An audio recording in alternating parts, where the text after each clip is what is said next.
Hello, everyone, and welcome to we'll say, emergency update of the Majira story.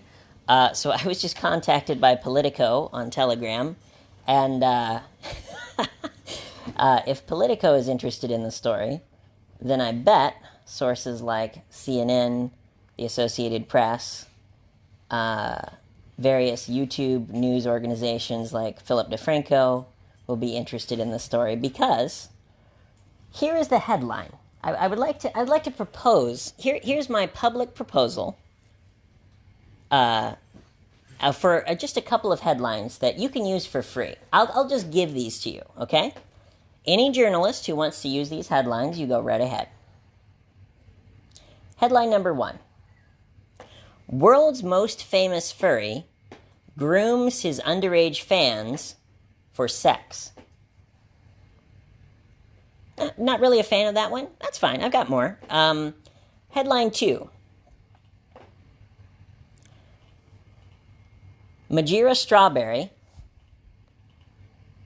a YouTuber with over 300,000 subscribers, groomed me to try to get sexual favors after I repeatedly said no.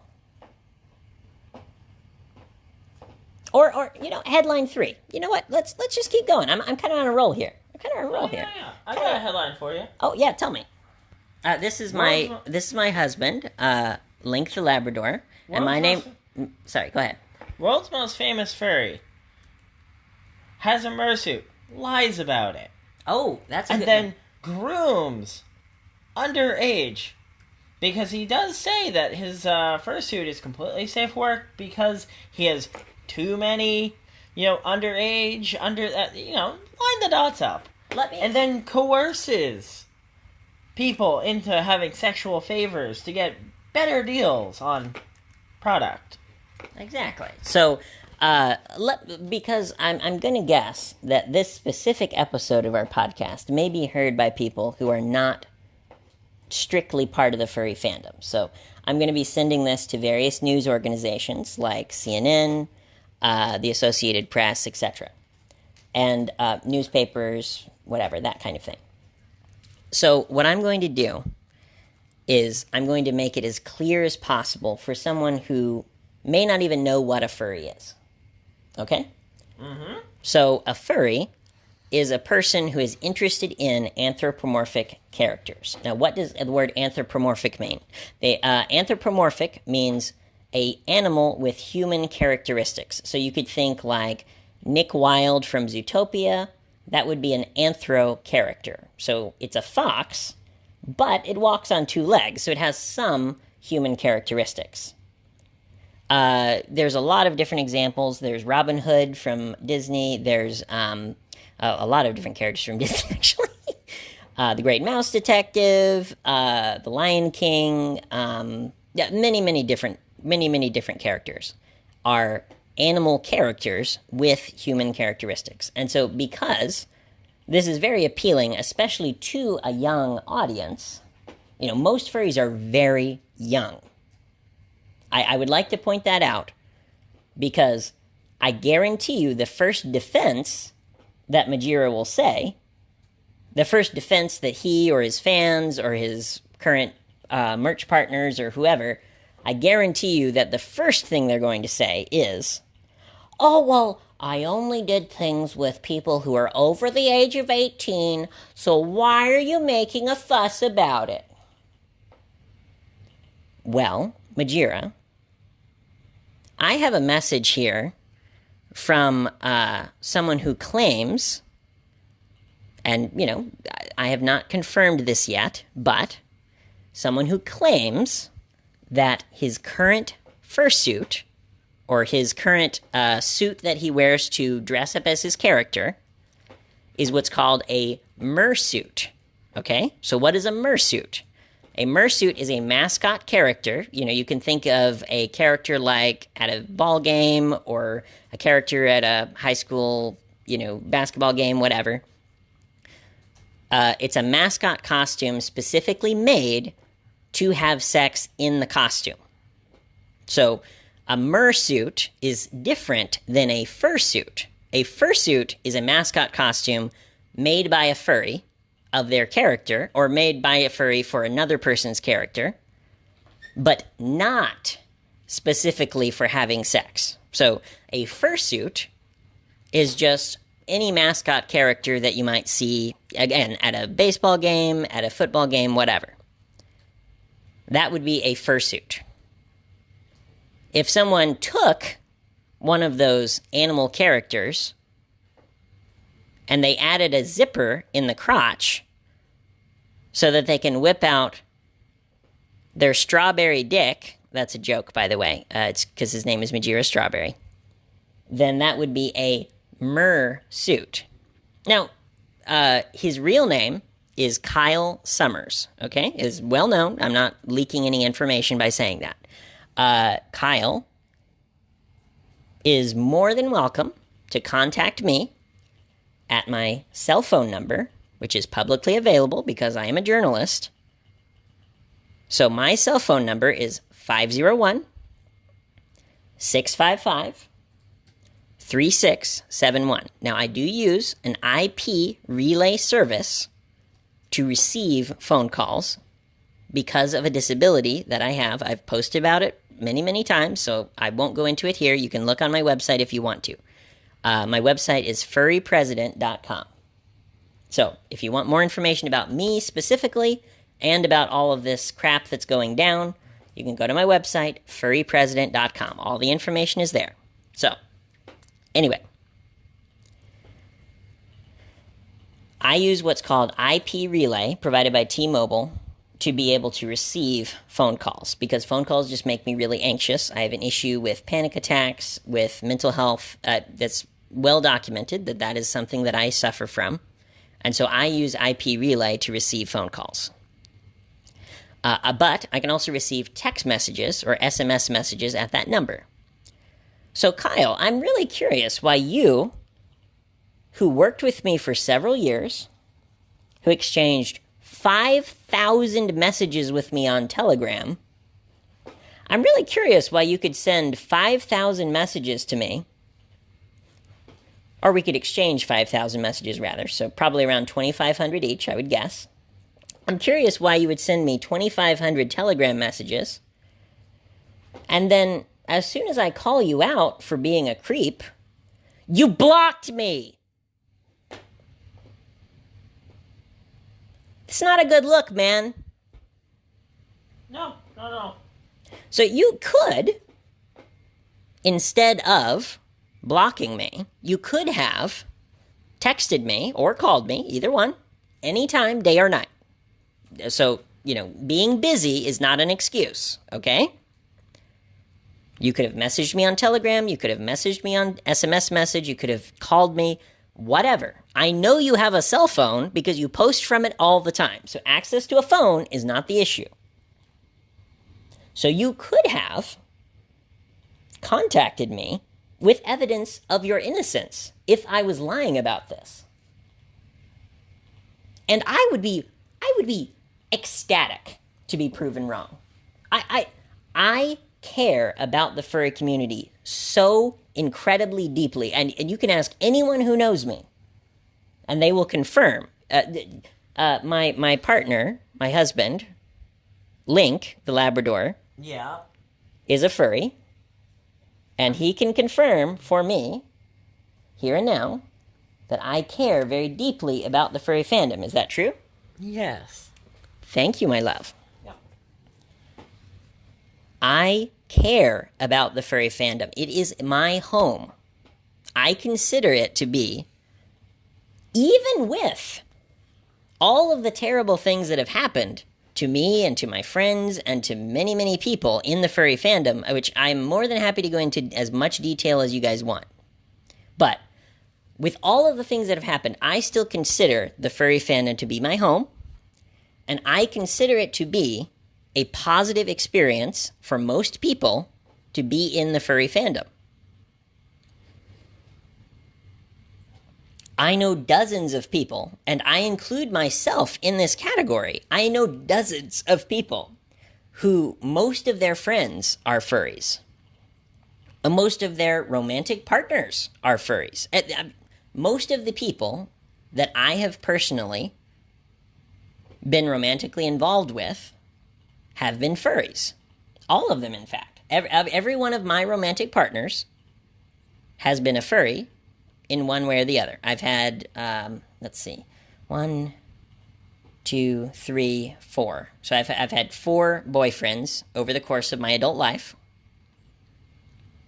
and they have all been furries. So I am so glad to have met Link through hosting a furry meetup at my house. Wow. Like, I met him because we are both furries. Like, yes. That is a very positive thing that I can directly point to and say, thank God I was a furry to have met this wonderful Labrador. But the fact that many people, myself included, have had positive experiences in the furry fandom, like finding community, finding love, finding acceptance of things like disability, of mental issues, of hardship, of friendship, acceptance of people for who they are, regardless of the circumstances. So, somebody could be paraplegic and a furry.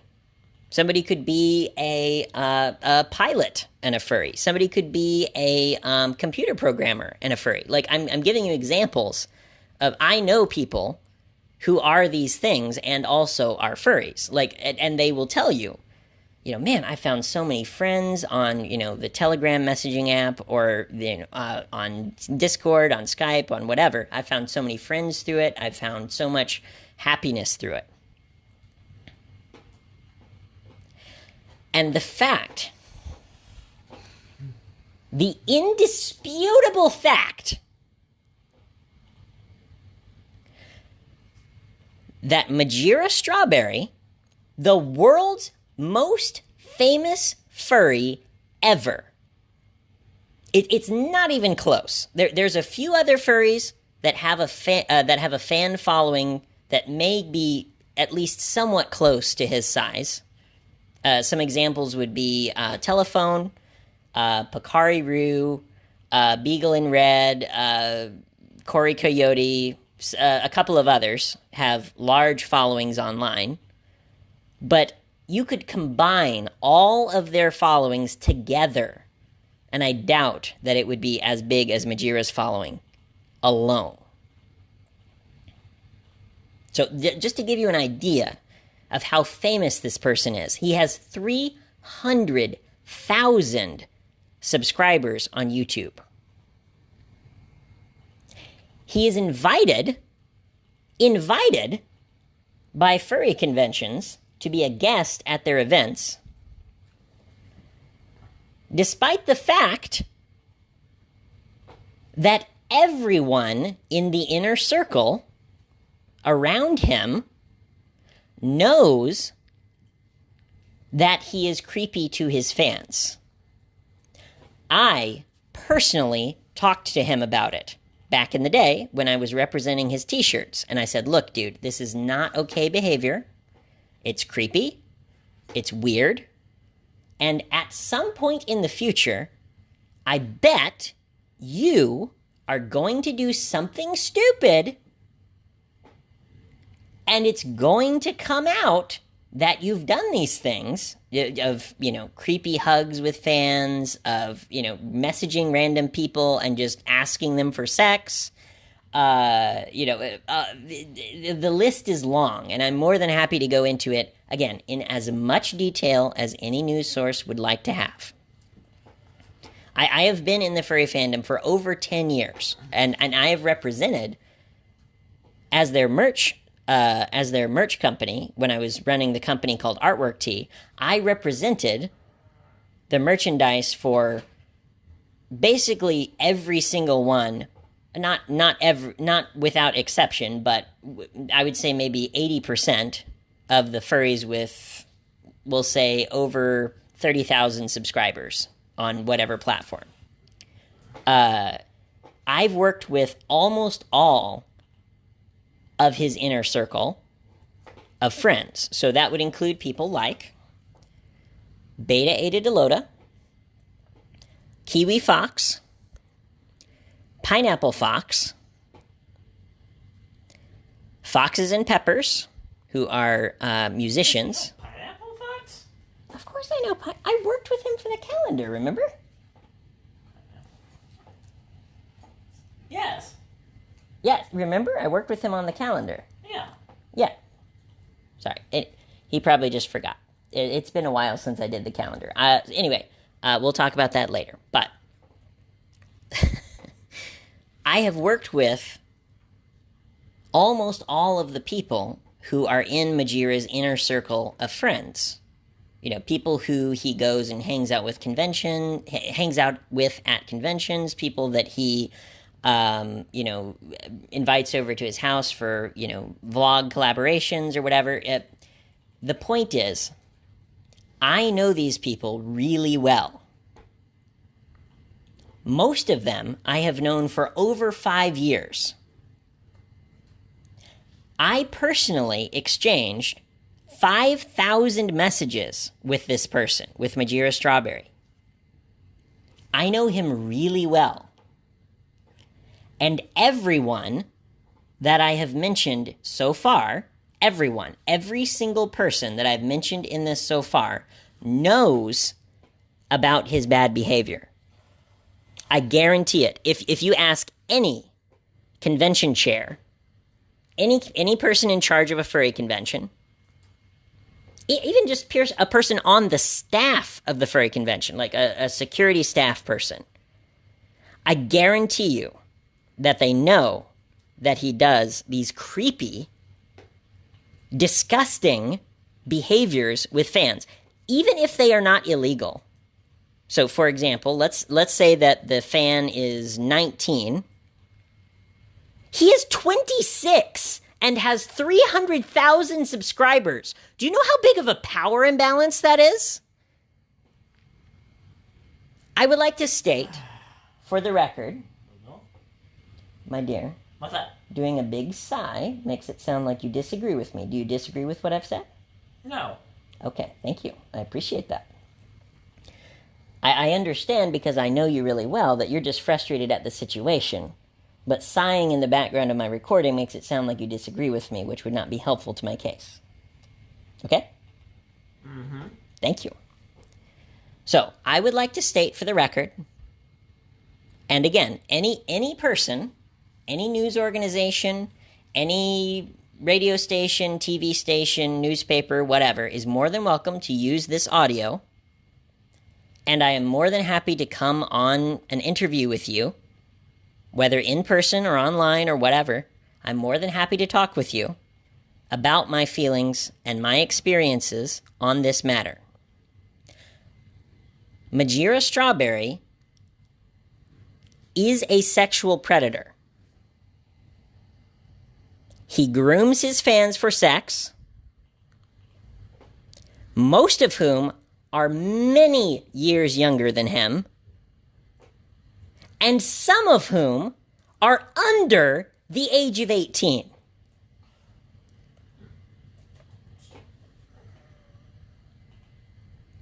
I know he does this.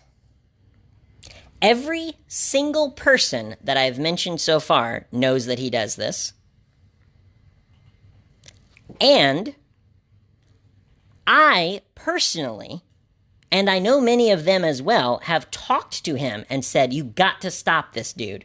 This is eventually going to come out and be a huge scandal. I told him this something like 4 years ago, and he has done nothing about it. He is exactly the same disgusting sexual predator that he was when I represented his artwork and his t-shirts in 2017. Now, let me tell you why specifically I am coming out with this now.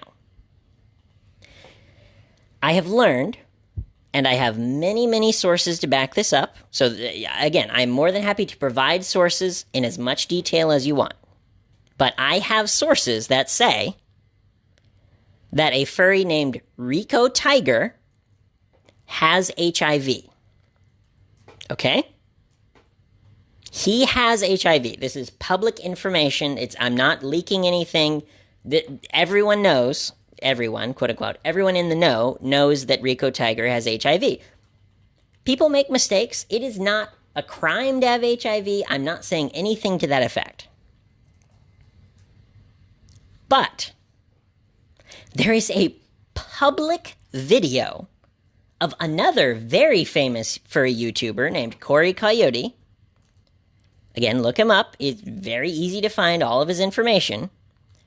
Corey Coyote, there's a video of him having sex with Rico Tiger. Okay? So it is 100% confirmed on video that Rico Tiger and Corey Coyote fucked. Okay? Now,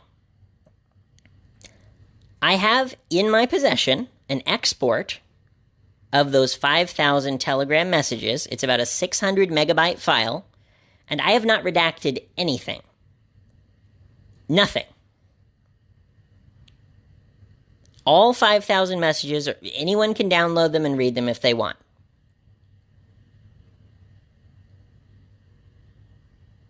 And in those messages, Mr. Kyle Summers says that he had sex with Corey Coyote.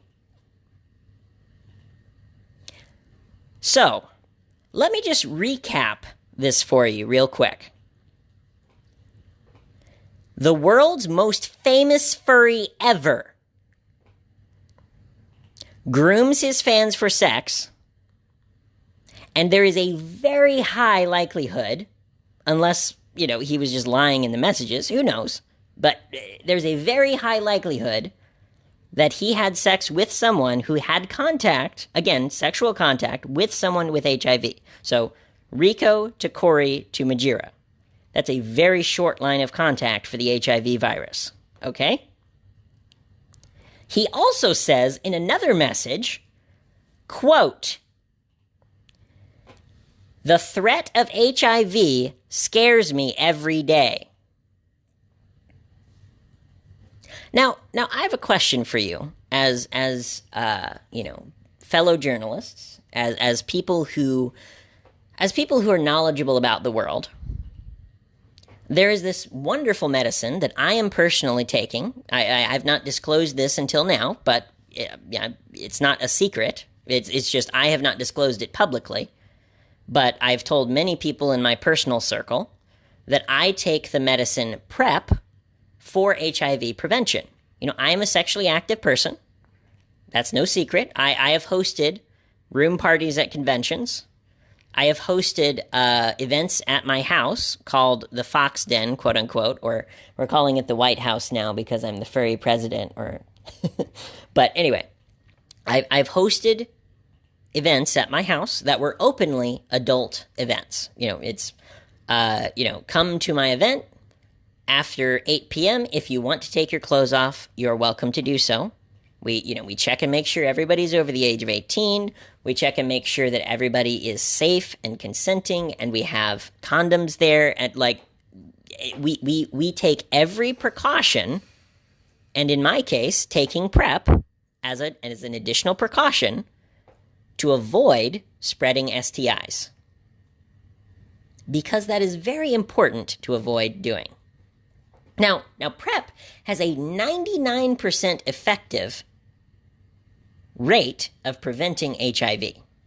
So, for a person on PrEP, it is still important to practice safe sex to avoid transmitting other diseases, but the likelihood of transmitting HIV is very low. So, there is no reason for someone on PrEP to say something like, "The threat of HIV scares me every day." This leads me to believe that Majira, or Kyle Summers, as his real name, Kyle Summers. This leads me to believe that Mr. Kyle Summers is not currently on PrEP, which means that he has just as likely a chance of transmitting HIV as anyone else. And we know that there is mountains of evidence to back this up. We know that he has unsafe sex at conventions multiple times per convention. His friends know this. The cons know this. The con security knows this. Okay? It's not bad to be horny. That's fine. I'm not criticizing him for being a sexual person. I am criticizing him for potentially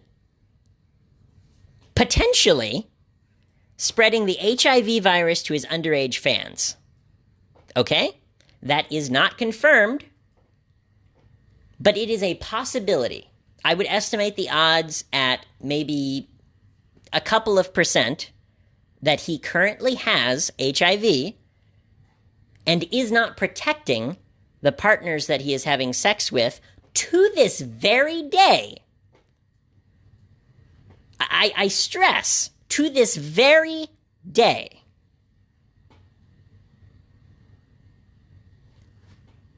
To my knowledge,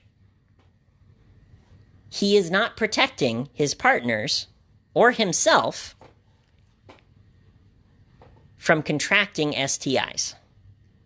Now, again, I have said this many times over the past 3 or 4 days, but I am more than happy to be proven wrong. If he wants to call and talk to me or to you or to anybody else, if he wants to make a public statement saying, I always practice safe sex, here's a clean bill of health, I get tested.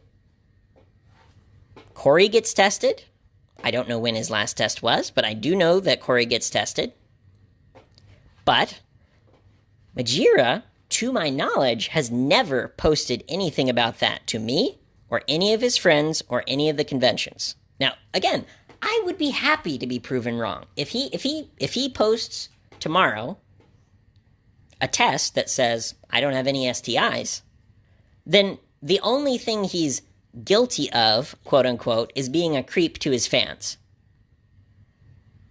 Now, that is wrong. That is unethical, especially since he is 26 and many of his fans are at best 18, 19, and 20. And at worst, under the age of 18.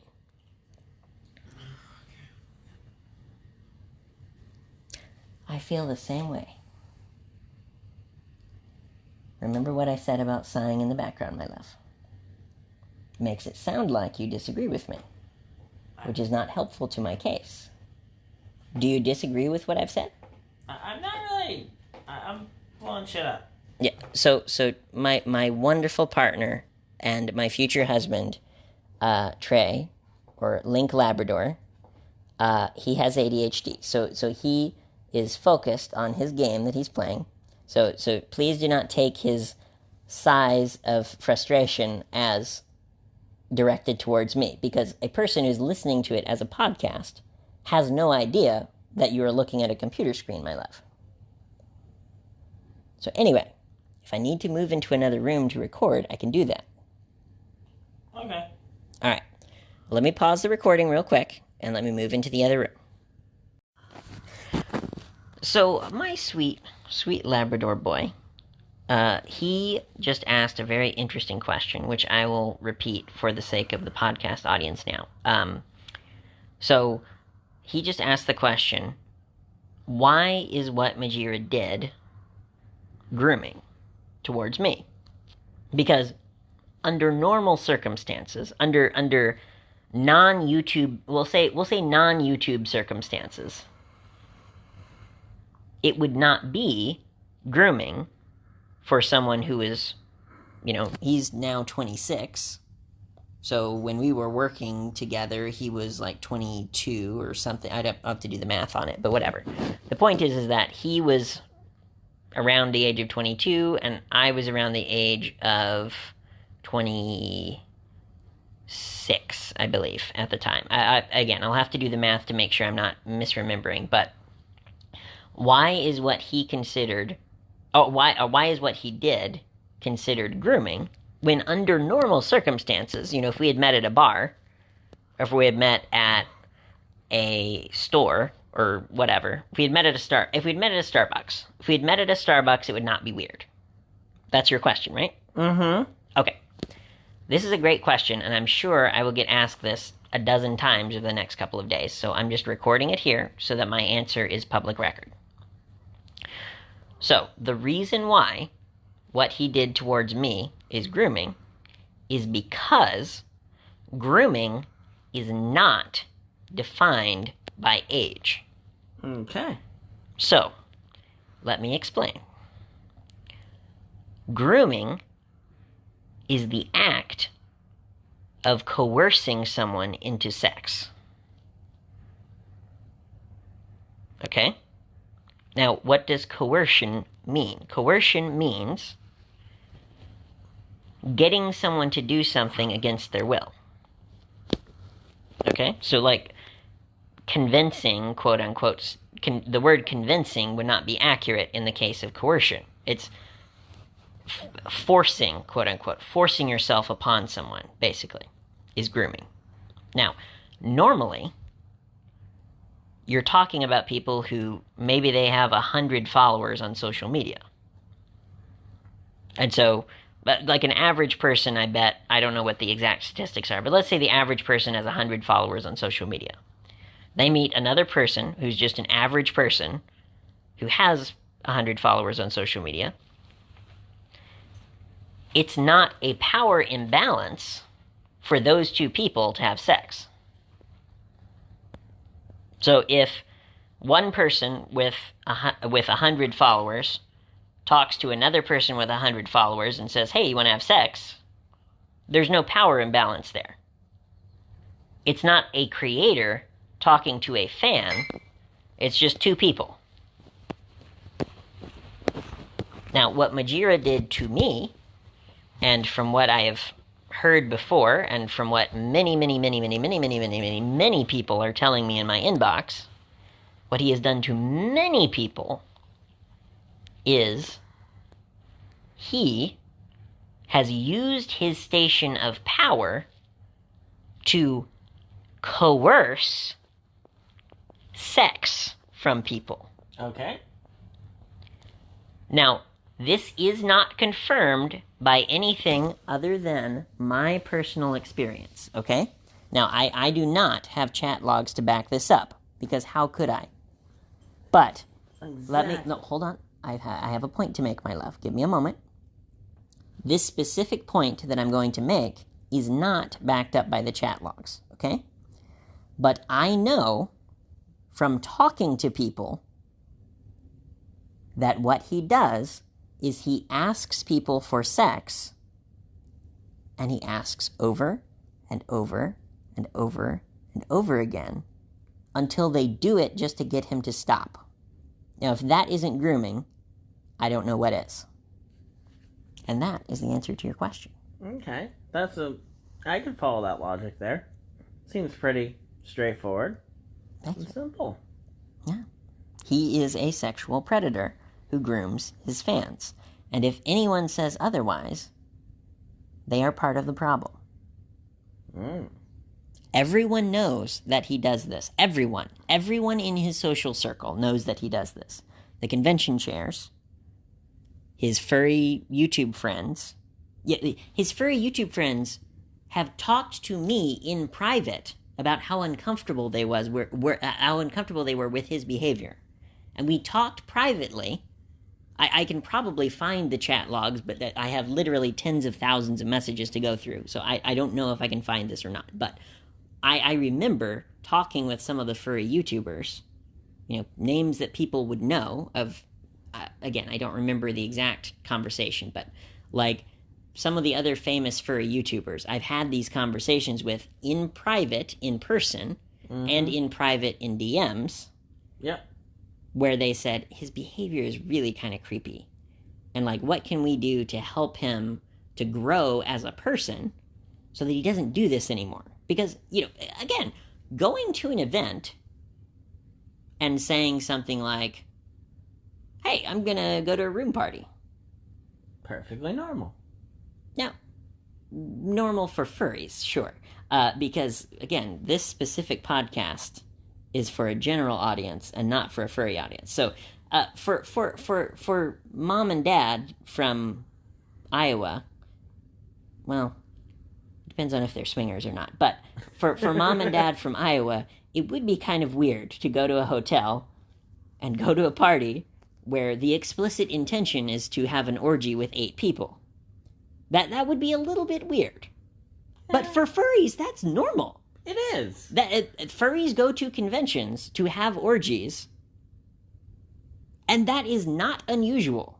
So if that was all he had done, it would be an imbalance of power, but it would not be creepy. Yes. So if he had only, and I know he does do this as well, but if he had only said, well, I'm just going to go to parties, and if it happens, it happens. If that was all he had done, there would be no reason, other than the HIV issue, there would be no issue, there would be no reason for me to expose his behavior. Now, obviously, I would still have to expose the HIV issue, but I could have done that in private. I could have gone and talked to people who know which partners that he has had, and talked with them privately, and I wouldn't have had to talk about it publicly. Exactly. But the fact that he has, on many occasions, approached fans at conventions for sex is not okay. No, it is not.